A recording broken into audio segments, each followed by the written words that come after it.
باید اصلا همیشه کار کنیم که در جنگ همه هستیم. پس خوب است که به هر حال باید از فرصت‌ها استفاده شود برای ختم جنگ بشود. من طرفدار این که بیایید از گزینه‌های همدیگه خود دفاع کنیم و در مقابل همدیگر و مشاوره و مناقشه و بحث‌های از این قبیل این مسئله خیلی ضرورت نیست، چون همه قضایا برای همه روشن است و دلایل کارهای صورت گرفته هم واضح و روشن است. واقعیت تلخی است که ما دچار مشکل هستیم و جنگ‌های 40 ساله در افغانستان و مشکلی مورد ساخته که امروز شما حتی برای نشست خود باید در جای کشور باید برای شما حداقل اولین پیامش باشه که باید خود ما از این وضعیت بیرون شویم و راه بیرون شدنش من فکر می‌کنم باز هم اونطور که خیلی صحبت‌ها در این بشن راه حل هم به دست خود اگر ما تا 10 سال دیگه تا 100 سال دیگه با هم آشتی نکنیم و جنگ و هر کس دلایل خود را داشته باشیم، تفسیر و تفسیرها و برداشت‌های خود را از مسائل داشته باشیم، بالاخره ما همین روز سرنوشت را داریم و به امروزی و کشور خود نمی‌دانیم. حالا نکته‌ای که می‌خوایم عرض کنم و همه بزرگان هم اشاره خوب داشتن و همه دانند این است که شرایط فعلی بعد از 40 سال جنگ، 41 سال جنگ در کشور به گونه‌ای پیش آمدند که اوضاع مناسب‌ترین فرصت برای تحقق صلح و ختم جنگ به وجود آورده و ما اگر این فرصت را از دست بدیم برای مدت‌های نامعلوم شاید ده‌ها سال دیگر شاهد جنگ و کشتار و جان هموطنان باشیم و این واقعا ایجاد می‌کند که ما فرصت موجود رو نباید بستیم. این هم واضح است، هم فرصت از دید همسایه‌ها و کشورهای منطقه و هم از کشورهای جهانی دیگر در فضای افغانستان و هم ذهنیتی که در بین مردم افغانستان شکل گرفته کاملا مساعد است و این نشست هم در واقع از دور سالها صحبت‌های صورت گرفت در یک فضای نسبتاً آزاد و دیدگاه‌ها تفاوت‌های نظر مطرح شد. این از زیبایی‌های از نشست واقعاً برای همه شما و برای شخص خود بسیار خوب بود. ما تفاوت‌های دیدگاه را دیدیم و شنیدیم، ولی به هر حال ما ذهنیان که تفاوت دیدگاه داریم و یک نکته که مولوی صاحب‌ها هم امروز اشاره کرد و ما خیلی خوشحال شدیم، این است که مشکل افغانستان از عدم پذیرش همدیگر و تحمل همدیگر است. ما اگر بین خود ما همدیگر را تحمل کنیم و بپذیریم با همه اختلافاتی که داریم مسائل را حل کنیم و نظام را رویش بحث کنیم که همه را از خود را ببینن، فکر کنیم که هم برادری تامین بشه، هم برادری تامین بشه و هم جنگ به پایان می‌رسد. و هر حال وقتی خود ما باشیم که خارجی معاملات بیرونی معاملات خیلی بسیار و دست ما شماست و راه راندن پیشنهادات خویشتان با شما اشتراک بگذارم. اول موضوعی هستند از مورد جنگ خود همزمان باید خاتمه بیابد با نظرداشت تفاهم تحریک طالبان با همسایه‌ها، چون قیمت دوام جنگ را بیشتر هموطنان بیگانه ما پرداخت می‌کنند. دوم، قضاوت طرفین در مورد یکدیگر با بیان نمودن خوب و بد برای که این مشکل ما را حل نمی‌کنند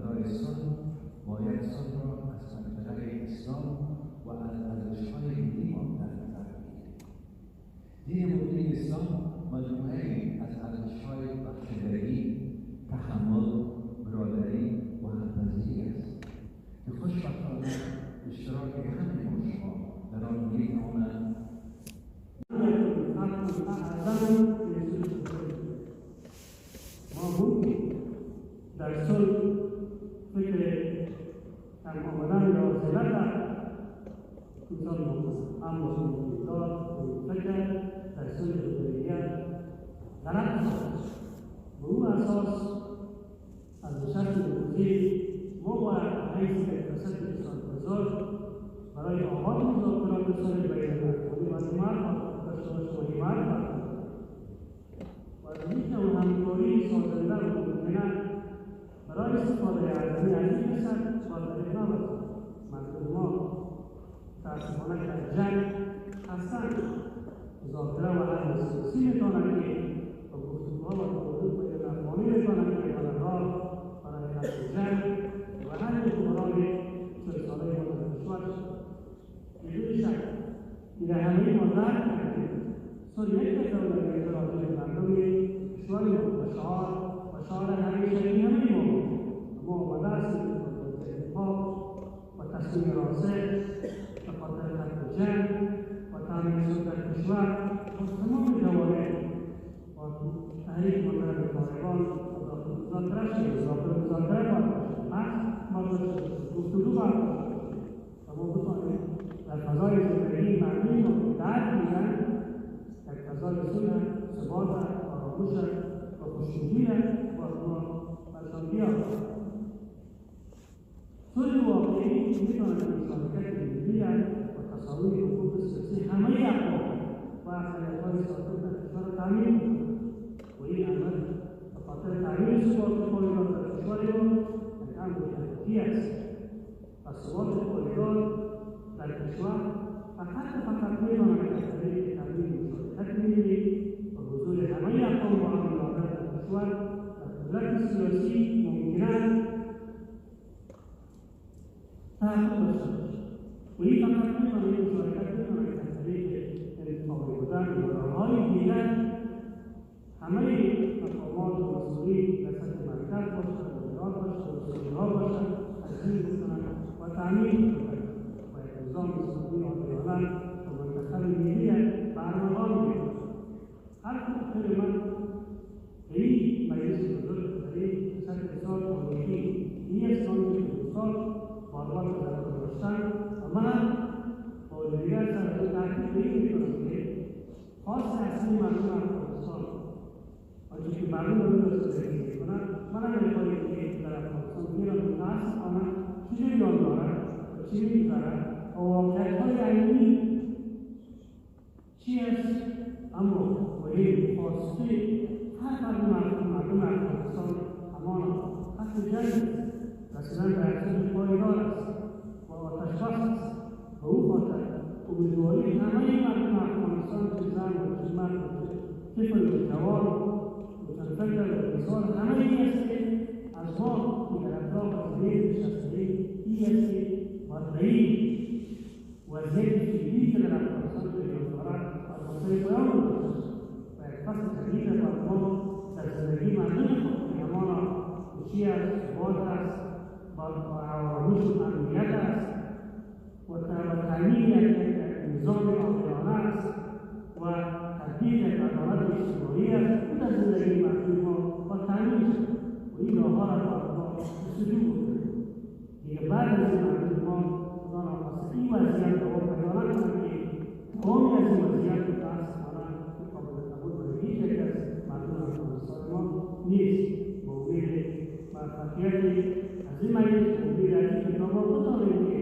یک وضعیت خوبی است و یک تصور نباید در مردم خود داشته باشیم و مردم ما نسبت به آزادیشان امیدوار باشیم نه اینکه ناامید. السلام علیکم و رحمة الله وبرکاته.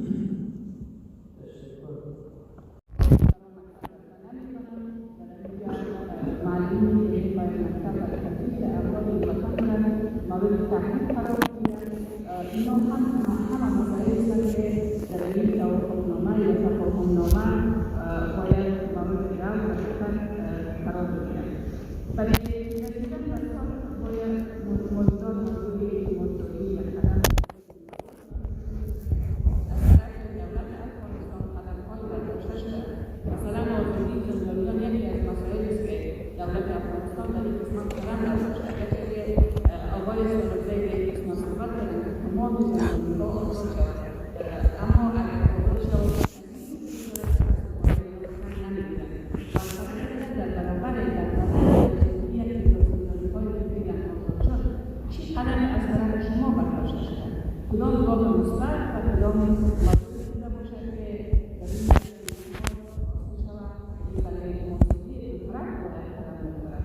30 نفر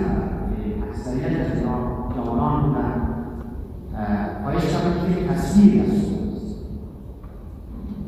متاسفانه هیچ یک از ما نتوانست یک تصویر از صلح بسازد. نه به این خاطر که اینا نمی‌تونستند، بلکه به این خاطر که تصویر صلح در ذهن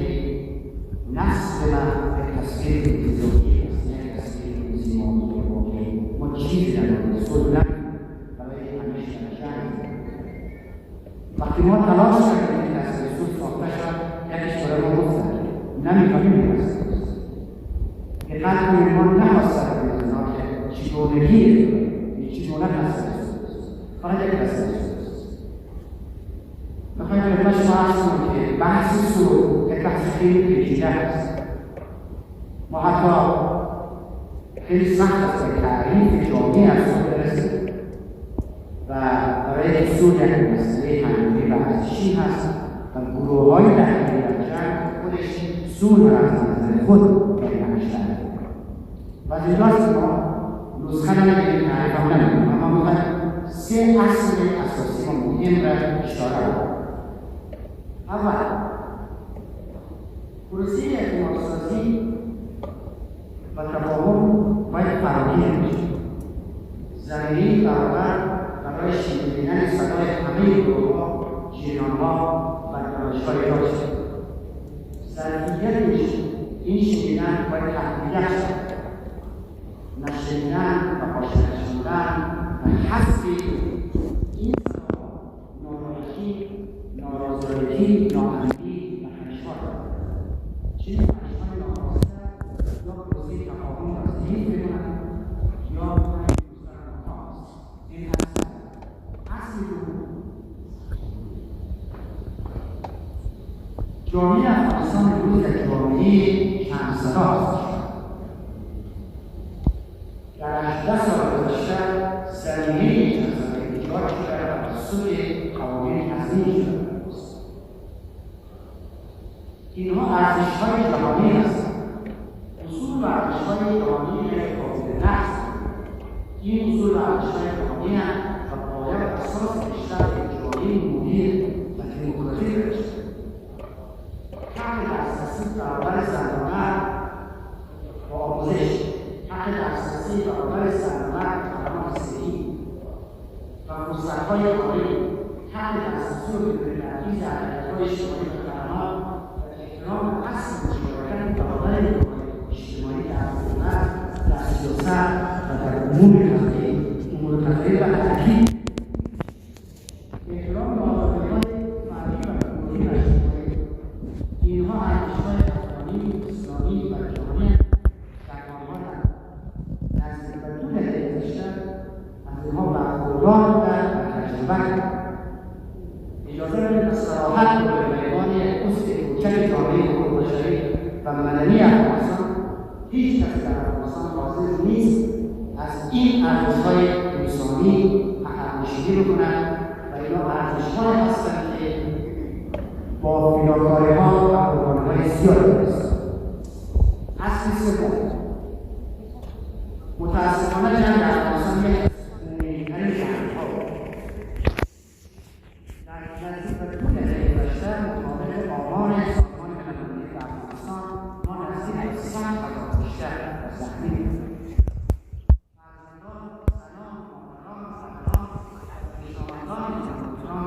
ملی و همچنین آفریقایان جنگی یک گروه میلیونی را داشته باشند. هیچ تفاهمی و هیچ صلحی بدون مشارکت معنادار و دوامدار گروه ملی و شنیدن صدا و مطالبات پایدار باشد و با آرامش استوار دائمی. تأمین عدالت برای قربانیان جنگ یکی از مطالبات اصلی برای این گروه. این تنها یک ادعا نیست، بلکه بیشتر بر مطالبات رنجمند و علمی مناظرات دارد و این اصل را اثبات است. در مقایسه کلام 81 توافقنامه صلح بعد از جنگ سرد اجرا شده، فقط 21 توافقنامه صلح پایدار و باقی بود. راز این موفقیت این بود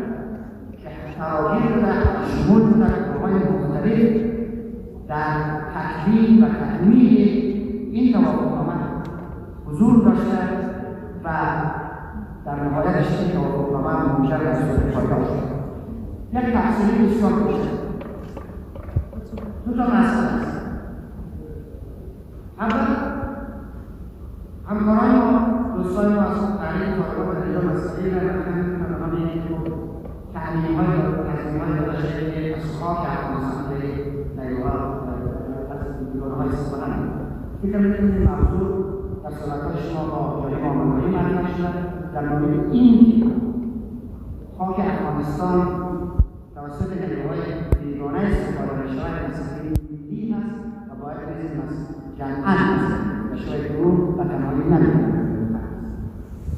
در خصوص بحث زنان فکر می‌کنم مسئله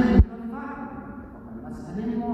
فقط تنها بحث تعلیم و تربیه زنان بحث ما تنها مسائل خصوصی زنان و ازدواج و میراث زنانه. اینا مسائل خیلی شخصی اتفاقا ازدواج حق مسلم قانون و مسائل دیگر. بحث میراث بحث مشارکت زنان در حیات اجتماعی است. بحث مشارکت زنان در قدرت و سیاست و قضا و خیلی مواردی دیگر است. اینا هستن که مد نظر ما هستن و هستن که از این ناحیه حقوق زنان مسئله آخر هم به این پیشنهاد ندارم به خاطر انتظارات خیلی حداقلی از همین جلسه هم شما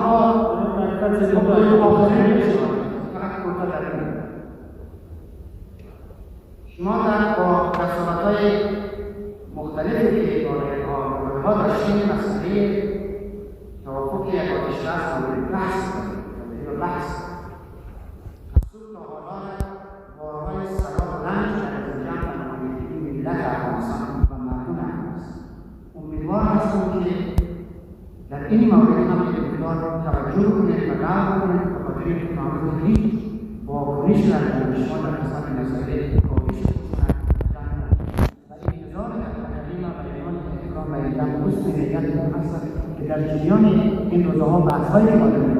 حملات در کشور صورت نگیرد به شمول آنچه که امروز در تصمیم اتفاق افتاد و در مطلب خصوصی و دولتی که کودکان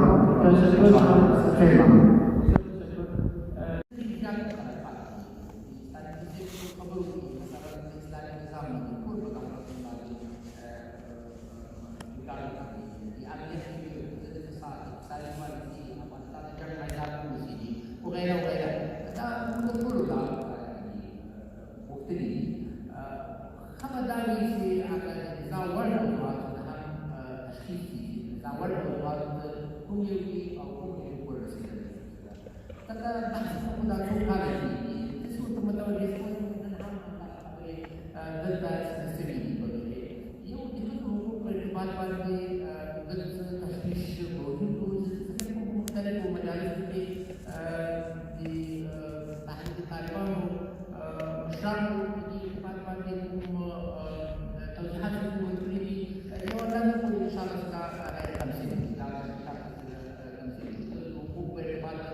dalam beliau hukuman rajin ini kepada beliau dengan sudah tidak mana. Karena dalam setiap yang usaha dari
الواحد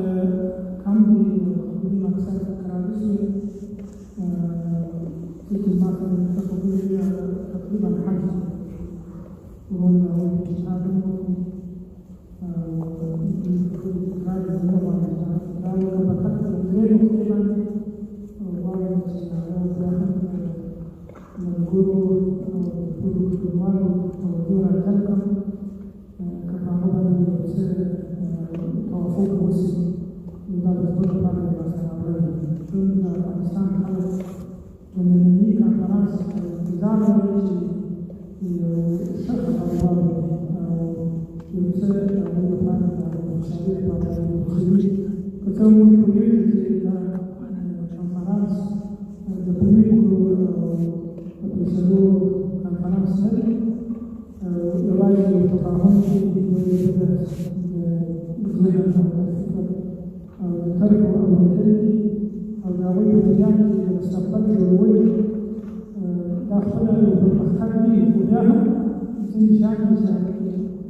وطبعا يستخدم التجارة العمومية يستخدم الحضارة والتجارة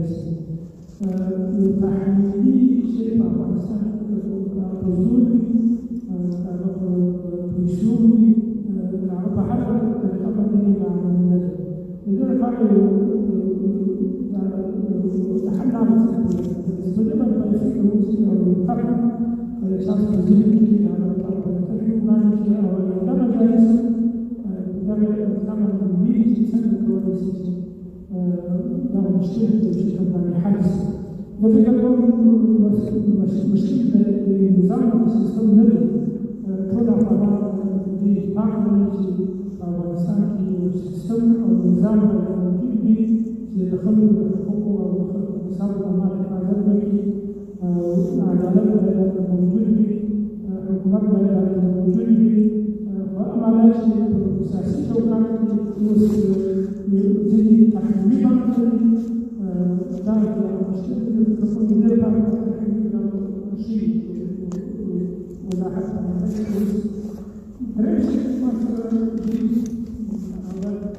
ذلك دعوة التفاهم ورسالة مشكلة الحمد لله كثيرا رسمي طلبا كل خلق يدخلوا عمليين فيه ونظري ربط عملية رسمي هذا الوسط كذا أساسا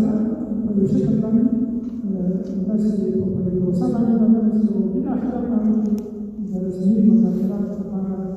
لا يجوز تجربة تعقيد أو لا توصل للدوام أو درس بشكل الدوام يشجع متواجدين على التسجيل في يوم أو ذلك مختلف ذلك عشان نور كوسي مسيب يوم الذي خامس لا توصل جد إذا حالات مسيج سبيل كذا لا توصل مسيج زاكيد لو توصل استفادة مسيج أو بدأ توصل حالات لوفاة سبيل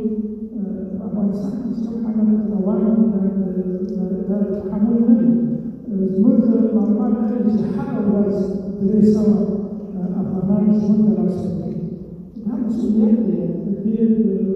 منه مخلوية أو طلبات مخلوية أخلاقية وإسلامية وجدارة ولذلك لما شفت مزدلة تحسيني العقلي وبدأ من يسكن كلام يسجل بدأ على الناس أو هذا هو الموضوع زي توجه أنا بعض الرسول كي خارجان لو تلو ترتيبي بدأ من شفت غير شان دارس التعلم شغلة يجي العميان عزيزي وغير مساعدين شغلة عزيزي خارجان سوق وشتى نعمل والبحث اللي يخدمنا وكل ترتيب وظيفتي ومعلومي إعلامي كله رسمي مذاكرات شغل الذكر كل شيء بويته الآن وكل ترتيب معلومي ورسمي مذاكرات وكان شانس غير كامل لذلك كان شكل خلافات جد بيج تقريبا لا تعرف في الأفعال المستقبلية أو الظروف التاريخية جد الجميع لا تقدر لكن بيها يبدو موجود جنوات انتخابات ما حصلت في أفغانستان في تونس تكحكم شغلات ورسي المشكلة لا يوجد مشكلة في تونس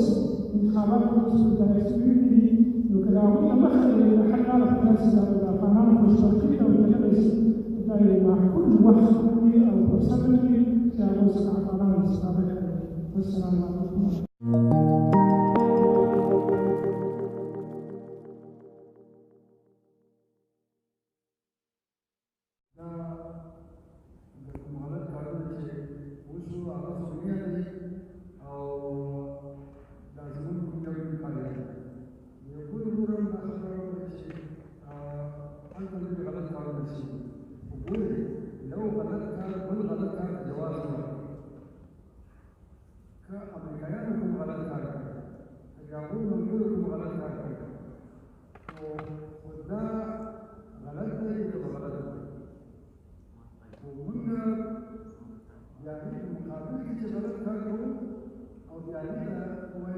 اعلان جواز لري ها د دې هغه مشکل کار دی مشکل د ولس مشکل د ولس دی نو د دې اساس باندې بیا اوس غوښتنه همدا ده چې څنګه وشي چې د دغو غلطو کارونو مخه ونیول شي که چېرته حکومت یا طرفداران اوس چې د شپې حملې کېږي یا یو ځای طالب ډوډۍ خوړلې وزیر یا باندې باندې احمد چې یا کورنۍ شخصونه وژل کېږي دې ته که څوک ښه وایي دا اشتباه ده ځکه چې غلط کار دی که نه ځکه هغه طالب ډوډۍ خوړلې هغه تللی او وایي ورسره دی هغه خلک یې مړه کړه ښځې حیوانات باندې مړه شو ځکه صحیح څه ده اوس که همداسې اوس د دې په بدل کې طالب هم راځي وایي چې هغه حکومت دا کار کړی دی زه کوم نو بیا او ځان ته دې خبرې جواز ورکړي دا هم جواز نه لري نو ځکه راځي چې داسې یو خبره وکړو چې په هغو خبرو چې اتفاق هغه چې اتفاق وکړو دلته اتفاقي خبرې یادې شي که دغه اتفاقي خبرې سره همدغه د مجلس د اصلاح فیصلې په اساس فیصله وکړو مثلا دلته د ازادي د بیان مکمل تشریح وشوه او حمایت وشو دلته د عامه رجوع یا هغوی د حفاظت دلته ژمنې وشو او دلته د تقریبا په ټولو هغو موضوعاتو کې چې لکه مذهبي او قانوني حقوقو د ښځو او ماشومانو حقوقو او د ملکي تلفاتو مخنیوی و د دې هم ژمنې وشوې دا زموږ د دې مجلس یا د دې ناستې د ورځو هغه مثبت ټکي دي چې موږ دې ته باید د اصلاح په رسم وګورو او د دې نه وروسته چې کومې خبرې پاتې دي د هغې لپاره بیا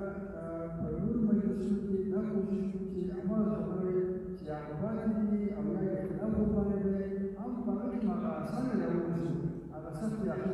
ته تشبه کړي او په دې حساب باندې دغه ضعیف صاحب چې خبره وکړه چې داسې یو هیئت باندې خبره وشي چې دا د ملکي تلفاتو د دغې یو هیئت وي د دواړو خواوو هغه چې د ملکي تلفات څوک وي او دا علاوه د هغې نه د دې خبره وشوه چې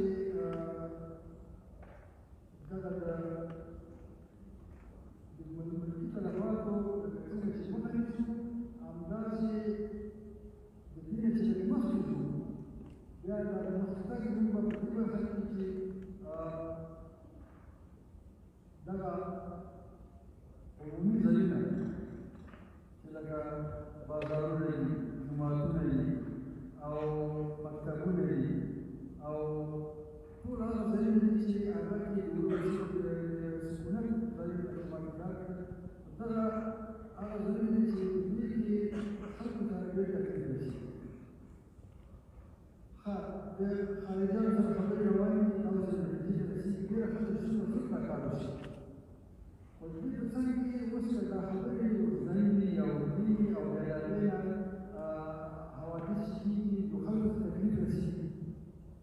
د دغو خلکو د تکلیف ته رسېدو دپاره مې یو فکر پکار دی چې لکه دغه چې حیات هم ځای شي دا خبرې وشي چې مثلا که دغه ټولو ملکي تلفاتو د مخنیوي لپاره نو بیا د نورو مجالسو لپاره لکه دغه مثبت دي چې زموږ په نورو مجالسو کې چې موږ بیا دوام ورکړو په هغو مجالسو کې هغه پاتې دي چې بیا په هغې باندې سره بحث وکړو او هغې ته هم د حل لارې ورکړو او بالاخره به موږ د یو مجلس یا دوه مجلسو نه وروسته موږ یعنې په حقیقت کې هغه ټکي رابرسېره کړي چې کوم نقاط شته چې زموږ منځ کې د اختلاف باعث دي او هغه باندې مذاکره وکړو شرایط برابر شي د علومو او د خبرو وکړه دا شرایط برابر شي چې بالاخره د مذاکرات ټیمونه سره په خپل منځ کې کېږي او د خلکو د دغه مجالس راټول شي او په نتیجه کې موږ سره کېږو او خبره به نهایي دغه ورشي او په حقیقت کې ټولو خبرو بیا دې ته رسېږي چې په یو نظام باندې سره موافقه کوو په هغه نظام کې چې دا که د طالبانو د خوا نظام که د موجوده حکومت د خوا نظام دا خلک دلته موږ خبره وکړه دا خلک وایي چې داسې یو نظام چې هلته آبرو عزت عفت موږ ټولو کې خوندي او ټولو کې شي کولی شو شاید ځینې کسانو عمل وکړي د مسلمانانو کوي او د ځینو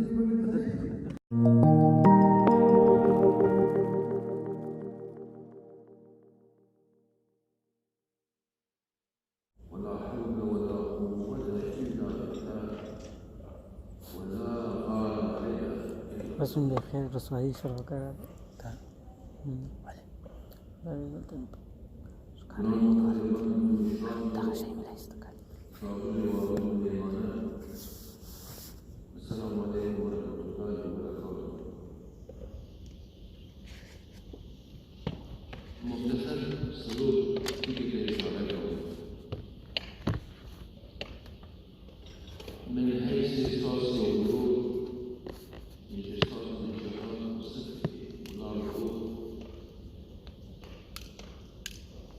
يوصل بحكالة ديو آباد مستقل مسلمان أفغانستان تقبل به حاكمية الاقتدار سفر يو نظام إسلامي نظام جفاء يطول حقوق محفوظ بالصلح والصفاء بالله الرحمن جهادنا